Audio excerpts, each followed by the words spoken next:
acara. Iya, hari ini saya berada, terhormat sekali sih bisa berada di, grand launching dari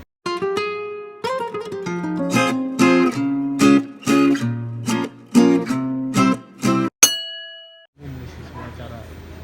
iya, hari ini saya berada, terhormat sekali sih bisa berada di, grand launching dari JVS Peduli, sebuah konsep asuransi bagi para pengguna vape.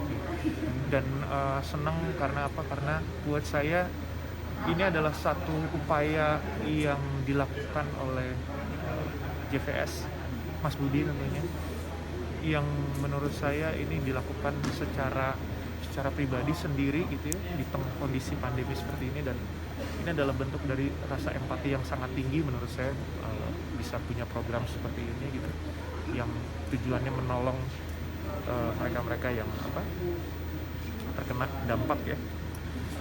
Dan saya bisa berada ikut bersama, memeriahkan, ikut bernyanyi dalam itu ya, seperti mendapatkan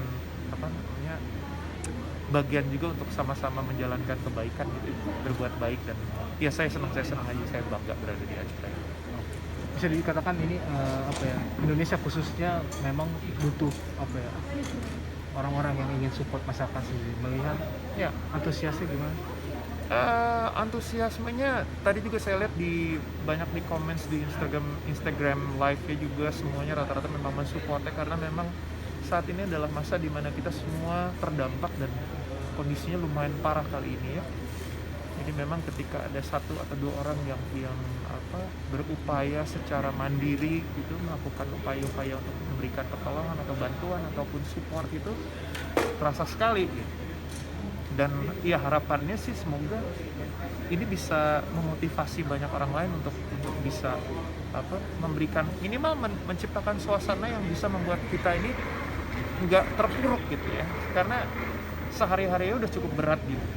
Jadi kalau tiba-tiba kita kemudian hadir hanya sekedar menambah beban, itu kayaknya enggak lah gitu ya. Makanya ketika ada orang-orang seperti ini kita sangat support, dan harapannya semoga ini bisa ada reaksi berantai ke banyak orang, jadi orang makin banyak yang semangat untuk bantu orang. Tadi Mas bilang berantai kan, akhir ini memang selalu muncul toko atau mungkin pengusaha ingin membantu support langsung terjun ke lapangan masyarakat khususnya sendiri yang memang sangat mengalami kerugian sendiri. Nah itu melihatnya gimana? Saya melihatnya ini bukan hanya masalah kemampuan secara materi, tapi juga kemampuan secara empati dan juga secara intelektual menurut saya. Karena saya rasa orang yang punya empati nggak gampang gitu. Maksudnya dia juga perlu penyadaran, dia punya kecerdasan tersendiri gitu. Dia punya kecerdasan emosional, kecerdasan spiritual yang nggak banyak orang gitu. Tapi bukan berarti mustahil bagi orang lain gitu. Ini bisa kita coba dan kita lakukan, minimal dengan melihat bahwa di kondisi sekarang ini semua terdampak, nggak ada yang kelewatan, semuanya kena gitu ya. Semua pukul rata ya? Semua pukul rata. Dan ketika kita sadar bahwa tiada cara lain selain kita berserah gitu kepada yang kuasa, di situ kita lihat bahwa yang kuasa lah yang paling kuasa sekarang gitu ya. Dan kita lihat bahwa betapa kecilnya kita sebetulnya. Tapi dengan kemampuan yang kita punya, kita bisa melakukan banyak hal yang gak harus kaya secara materi sebetulnya. Minimal yang tadi saya bilang, menciptakan suasana yang positif, menciptakan pengaruh yang baik. Minimal kalau kita lagi pada saat itu mood kita lagi jelek misalnya gitu ya, kita nggak bisa bikin baik gitu di lingkungan kita minimal jangan nyusahin orang. Itu gimana caranya?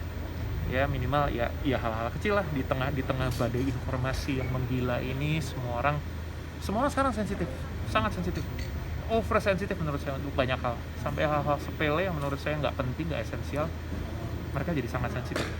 Nah minimal hal-hal seperti ini bisa kita redam gitu, bisa kita reduce, bisa kita kurangin.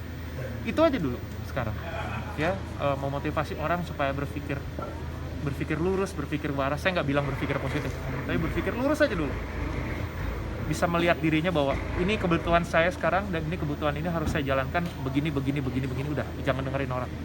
Dan ketika orang misalnya protes, nggak usah didengar, biarin aja gitu. Yang penting saya tahu apa yang mau saya lakukan, itu dulu. Mas Marcel, melihat banyak rekan selebriti juga yang wafat karena COVID dan banyak korban lainnya yang sudah lebih dulu berpulang masyarakat karena COVID ini. Jadi kepikiran juga nggak sih untuk buat asuransi COVID? Kalau vaksinasi, saya nggak harus nunggu teman-teman yang meninggal atau apa ya. Bukan, saya termotivasinya bukan tapi karena memang saya sadar. Saya tahu aja memang COVID ini kan nggak kelihatan ya. Beda kalau bentuknya zombie atau ada kayak terbang-terbang apa, ada binatangnya gitu, jelas gitu. Ini kan nggak jelas gitu. Saya juga mungkin saya nggak tahu, mungkin saya udah pernah kena, saya nggak tahu gitu. Tapi buat saya nggak mau memaksa orang lain gitu, karena ya di lingkungan saya juga banyak yang masih nggak percaya untuk divaksin, nggak percaya COVID pun ada gitu. Tapi ya itu mereka. Saya punya cara saya sendiri bahwa kita nggak bisa bohong apa yang kita lihat di depan mata gitu. Semua terjadi. Tadi kan Mbak sendiri bilang kan, udah jelas kok, yang meninggal banyak, yang sakit banyak gitu. Tapi ya udah, yang penting saya tahu, dan kalau saya memang pro vaksin, udah pasti kalau saya. Kalau soal asuransi COVID nih, wacananya kan akan banyak yang udah mulai mencanangkan asuransi COVID nih. Menurut Mas Marcel sendiri gimana asuransi COVID? Ya, yang pasti itu membantu sekali, karena di tengah kondisi seperti ini kan berat ya semua orang ya, nggak gampang buat kita semua. Jadi ketika ada yang kayak begini-begini tuh ya sangat membantu. Dan sekali lagi saya senang gitu berada di acara ini, karena moga-moga ini bisa memotivasi orang lain, menginspirasi yang lain supaya keluar dari kandang-kandang ini, keluar semua, bantuin gitu sih. Bisa dikatakan terobosan, cukup termasuk terobosan kan dengan ada asuransi. Jelas dong.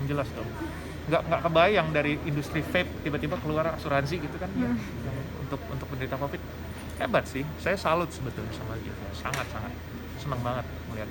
Mas, mungkin dari Mas sendiri Udah kepikiran secara pribadi apa sih nih Mas untuk mungkin ya mensupport masyarakat luas, khususnya mungkin warga kita? Saya seperti tadi saya bilang, saya tentunya akan berupaya dengan kapasitas saya. Saya punya corong untuk berbicara, saya punya lagu untuk saya nyanyikan, saya punya musik untuk saya mainkan. Ya saya akan berusaha untuk membuat kondisi ini sangat kondusif untuk kita semua dengan media-media yang saya punya, tentunya ya, berbicara, memberikan pengaruh, memberikan masukan, memberikan musik, menciptakan musik, menyanyikan lagu dan sebagainya lewat senjata-senjata yang saya punya aja. Gitu dulu sih sejauh ini yang bisa saya lakukan. Nggak ada lagi. Ada kan gebrakan atau gerakan dari Mas sendiri untuk mungkin dari donasi lagu atau seperti apa Mas? Akan ada rencana seperti itu tuh? Enggak sih, saya belum kepikir untuk itu ya, karena saya percaya setiap orang pasti punya tugasnya masing-masing gitu. Jadi nggak semua sesuatu yang charitable, sesuatu yang sifatnya charity itu nggak bisa dipaksakan gitu. Dan jangan sekali lagi, jangan semua dinilai hanya dari materi gitu ya. Karena kita juga bisa memberikan bukan hanya yang sifatnya materi, tapi juga sifatnya benefit, sesuatu yang tidak terlihat tapi bisa kita rasakan gitu. Banyak tugasnya masing-masing ya. Kalau memang ada rezeki kenapa enggak gitu. Tapi sejauh ini saya hanya berusaha dengan apa yang saya punya dulu, karena itulah kekuatan saya gitu. Tapi kalau Mas Marcel sendiri tertarik nggak sih untuk membuat asuransi COVID karena tingginya lonjakan angka COVID ini sekarang? Enggak, karena saya nggak kepikir memulai dari mana. Saya nggak bergerak di bidang itu gitu. Tentunya saya kan punya bidang kajian saya sendiri, saya punya tempat saya sendiri gitu. Beda, kita ininya fieldnya beda, lapangannya beda. Maksudnya membuat asuransi COVID gitu kalau misalnya ada? Maksudnya asuransi COVID itu gimana?